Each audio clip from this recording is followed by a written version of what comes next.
Seconda puntata sull'opera Lucrezia Borgia di Gaetano Donizetti. Nel primo dei nostri incontri abbiamo sviluppato così alcuni dettagli relativi alla biografia di questo personaggio mitico, Lucrezia Borgia. Abbiamo visto personaggio corrotto, di cui si è scritto moltissimo, che comunque ebbe una vita intensa di 39 anni, ma veramente con vicende assolutamente paradossali.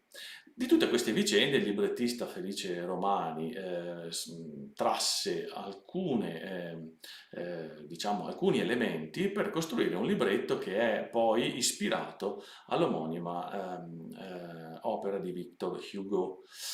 E poi appunto Donizetti ne scrisse la musica componendo un'opera che ebbe comunque, come abbiamo già detto, un discreto successo fin dai primi anni della sua composizione. Oggi cercheremo di approfondire alcuni elementi della partitura, soprattutto dedicandoci però ad analizzare le caratteristiche di uno dei personaggi di questa vicenda, non tanto Lucrezia, di cui abbiamo detto la volta scorsa e anche ascoltato, ma invece il personaggio di Maffio Orsini. Soprattutto perché direi questo personaggio presenta delle caratteristiche che possono estendere il nostro discorso a delle caratteristiche che sono proprie della scrittura musicale di quel tempo. Anzitutto Maffio Orsini cioè il personaggio è pensato come appartenente alla famiglia degli Orsini, che sappiamo essere stata, e l'abbiamo detto anche la volta scorsa, una delle famiglie più influenti dell'ambiente romano, al quale è chiaramente legato il personaggio di Lucrezia Borgia. Ma in questo caso si tratta di un fidato amico di Gennaro, cioè del figlio di Lucrezia, il quale nella parte iniziale dell'opera ci racconta di una profezia che insomma gli è stata comunicata, una profezia infausta legata all'incontro con Lucrezia Borgia. Per far questo io vi volevo leggere proprio le parole di questo momento, no? L'aria si intitola Nella fatal di Rimini e memorabil guerra, ferito e quasi esanime, io mi giaceva a terra. Gennaro a me soccorse, quindi racconta dell'incontro con Gennaro durante diciamo una guerra. Il suo destrier mi porse in solitario bosco, mi trasse e mi salvò. Quindi racconta una storia sostanzialmente, cioè dell'incontro che lui ha fatto per la prima volta con Gennaro. Non dimentichiamoci che questo momento della vicenda appartiene al prologo, cioè alla fase dell'opera ambientata a Venezia, e qui siamo durante una festa mascherata sostanzialmente in ambiente veneziano, mentre gli altri due atti saranno ambientati a Ferrara, che è la città nella quale Lucrezia Borgia risiedeva in quanto moglie del duca d'Este. Poi Orsini nella seconda strofa dice là nella notte tacita, qui benissimo possiamo cogliere le allusioni ad altri libretti dello stesso periodo. Lena pigliando e speme, giurammo insieme di vivere e di morire insieme. Quindi lui e Gennaro si alleano sostanzialmente per una sorte comune. E insieme morrete, allora voce gridò sonora, e un veglio in veste nera, gigante, a noi soffrì. Quindi un vecchio improvvisamente arriva davanti a loro e dice loro, e insieme morrete. Fuggite i Borgia, o giovani, e proseguì più forte. Odio alla rea Lucrezia, dov'è Lucrezia? È morte. Quindi mi dice fuggite da Lucrezia Borgia, perché se incontrerete Lucrezia Borgia, per voi ci sarà la morte comune. Sparve, ci ho detto, poi sparì, scomparve, e il vento, in suono di lamento, quel nome che io detesto, 3 volte replicò. E quindi ovviamente Lucrezia Borgia. Qui si esprime l'odio di Maffio Orsini nei confronti di Lucrezia Borgia, di cui vi ricordo che Gennaro è il figlio, ignaro sicuramente di esserlo, ma è il figlio di Lucrezia Borgia. Quindi questo è ciò che viene detto in quest'aria, che è una sorta di cavatina, in una scena nella quale proprio Maffio Orsini è assolutamente protagonista, dialogando con le masse, diciamo, corali degli amici, insomma, di Gennaro. Dal punto di vista metrico, potrei anzi sarebbe giusto ed è giusto ricordare quali sono le caratteristiche. Si tratta di versi settenari che hanno sempre il primo e il terzo verso della strofa sdruccioli e poi invece una coppia di versi che rimano e che sono esattamente il quinto e il sesto, con l'ultimo verso di questa struttura che è una ottava, che noi possiamo considerare che è tradizionalmente un verso tronco, quindi due versi sdruccioli, tutti versi piani con due rime interne e un verso tronco alla fine, quindi una struttura direi abbastanza tradizionale. In tutte le stanze sono tre, le strofe sono tre e quindi la struttura ricalca un po', anche la struttura musicale ricalca un po' questa caratteristica, no, del testo. A dirla tutta, in quest'aria ci sono due parti, una parte A e una parte B, che corrispondono quindi alle due strofe, e poi una parte interna che non è altro se non questa profezia fatta dal veglio, dal vecchio, no?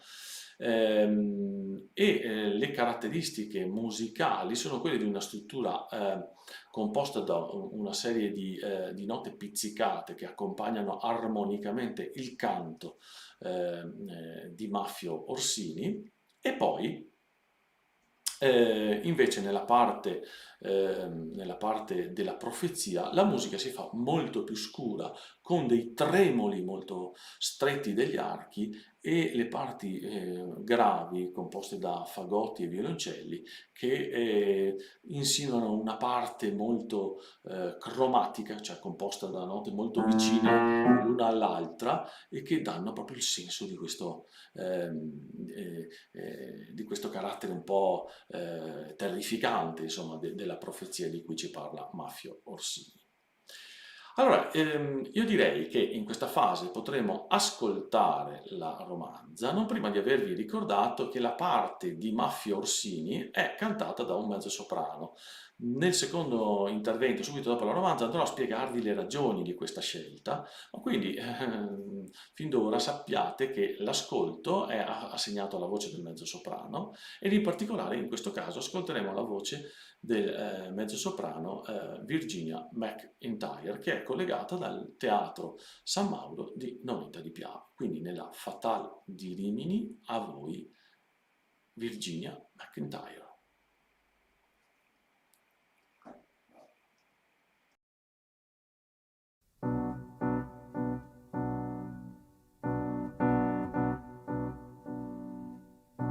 Della Fatale di Rimini e memorabil guerra, ferito e quasi esanime, io mi giacevo a terra, Gennaro a me soccorse, il suo destrier mi porse, in solitario bosco mi trasse e mi salvò.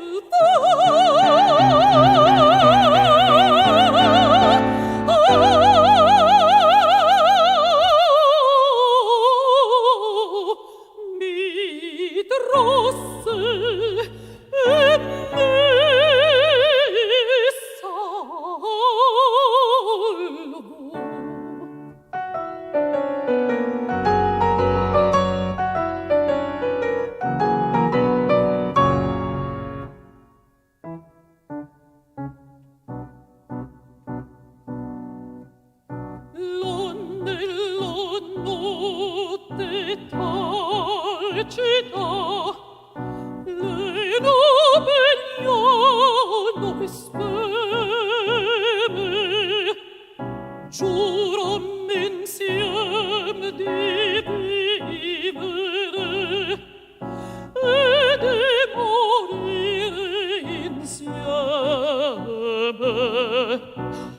insieme morrete allora,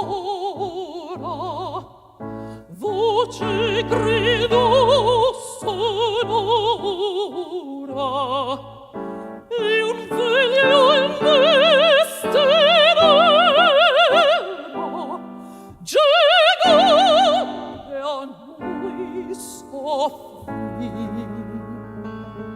Fuggita i porgiamo giovane e proseguì più forte. Odio la rea Lucrezia, ove Lucrezia è morte.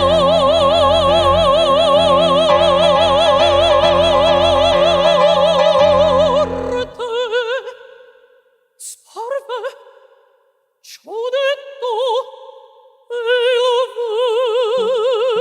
avendo in suono dilamento quel nome che io detesto, tremante, tremante,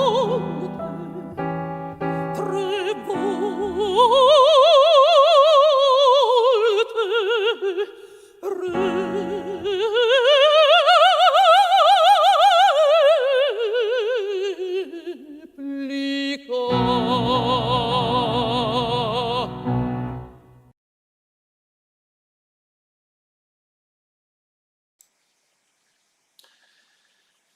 Bene, dopo aver ascoltato questa prima aria, avevo promesso di ricordare alcune caratteristiche particolari della scelta che venne fatta da Donizetti, cioè quella di assegnare la parte maschile a un mezzosoprano. Ebbene, questa scelta musicale noi l'abbiamo già ritrovata in questo ciclo di incontri e precisamente quando parlammo dell'opera Capuletti e Montecchi di Bellini, riscontrando come la parte di Romeo sia stata per Bellini composta per la voce appunto del mezzosoprano. E ci viene da chiederci però per quale motivo vengono invertiti i ruoli in questo modo, perché cioè non viene scelta una voce maschile che naturalmente potrebbe essere più adeguata per interpretare nei panni corretti il ruolo, in questo caso, di un uomo. Beh, questo fa parte di una prassi che era abbastanza diffusa anche nell'Ottocento, nella prima parte dell'Ottocento ancora assolutamente, fino a Rossini, Bellini, ma anche Donizetti come abbiamo visto ora, e se vogliamo ci furono autori anche successivi che continuarono a utilizzare questo stilema.